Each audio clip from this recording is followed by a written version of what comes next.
وہ اتنا سمجھدار آدمی کہا کہ مجھے دیکھنا او صاحبزادہ آ گیا، صاحب ماشاء اللہ صاحبزادہ، ابے سے کی حال ہے، فلاں ٹھیک ہے اور گوشت بنا رہا ہے. اب مجھے پتہ ہے میری باری گھنٹے کے بعد آئے گی، لیکن اس نے اڑائے رکھنا. اچھا حاجی صاحب خیریت سے؟ او آپ کا بیٹا تھا جی، میں ٹھیک ہے جی. یعنی اس نے 20 اور 25 جو گاہک ہیں ان کو تھوڑی تھوڑی دیر بعد پوچھتے رہنا تھا کہ کوئی جائے نہیں، اور وہ گھنٹے ڈیڑھ میں اس کا سارا گوشت مل جاتا. میں نے کہ شیخ جب مرید بناتا ہے تو اس کا کام ہے سارے مریدوں میں لڑائی رکھے.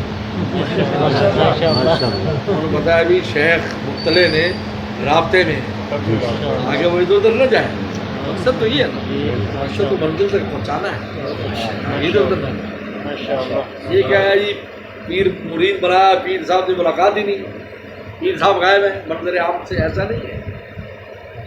حضرت تھانوی رحمہ اللہ کو ایک مرید نے آدمی لکھا جی میں نے آپ کی مریدی توڑ دی. اللہ کا شکر ہے اس کی ذمہ داری سے میں نکل گیا، ورنہ قیامت دن پوچھ ہوتی میری کہ تو نے اس کی تربیت کیوں نہیں کی. وہ نکل گیا، شکر ہو گیا. اندازہ کریں، یہ ذمہ داری ہے.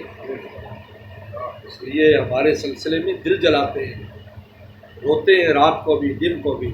اللہ ان کی اصلاح کرنا، پتہ نہیں کون کہاں ہے، تم کا کیا حال ہے، آپ تو نگران ہے نا، ان کی اصلاح کر جو جائے. دنیا کے روئے زمین پر کسی جگہ ہے، اللہ ان کو عافیت سے رکھ، تقوی سے رکھ. الحمدللہ دوست بتاتے ہیں کہ ایسے ایسے مواقع کہ بالکل گناہ کے اندر پڑنے لگے. نوجوان نے مجھے بتایا کہ غیر شادی شدہ یعنی زنا کے بالکل قریب پہنچ گیا.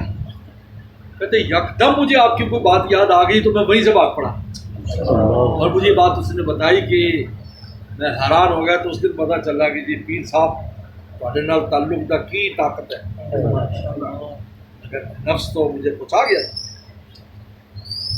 ایسے پتہ نہیں جیسے پیچھے سے کھینچا ہو.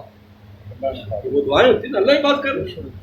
لیکن اس طرح والدین اپنی اولاد کے لیے دعائیں کرتے ہیں اور ان کو خیر پہنچتی ہے، اس طرح شیخ اپنی روحانی اولاد کے لیے دعا کرتا ہے تو ان کو خیر پہنچتی ہوئی جا بھی ہے دنیا.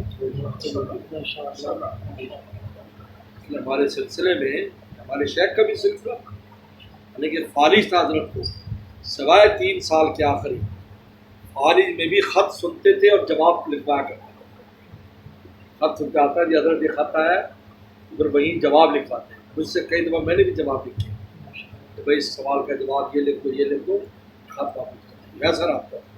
حالانکہ فالج زدہ مریض کو اپنی پڑی رہتی ہے، ذمہ داری ہے. اس ایک خط سے اس کی دنیا بدل گئی. آج وہی ان خطوط میں اتنے عیب لکھنے والے آج لوگوں کے ہادی بنے ہوئے. آج ایک زمانہ ان سے فیض اٹھا رہا ہے. چلو ہاں بھائی،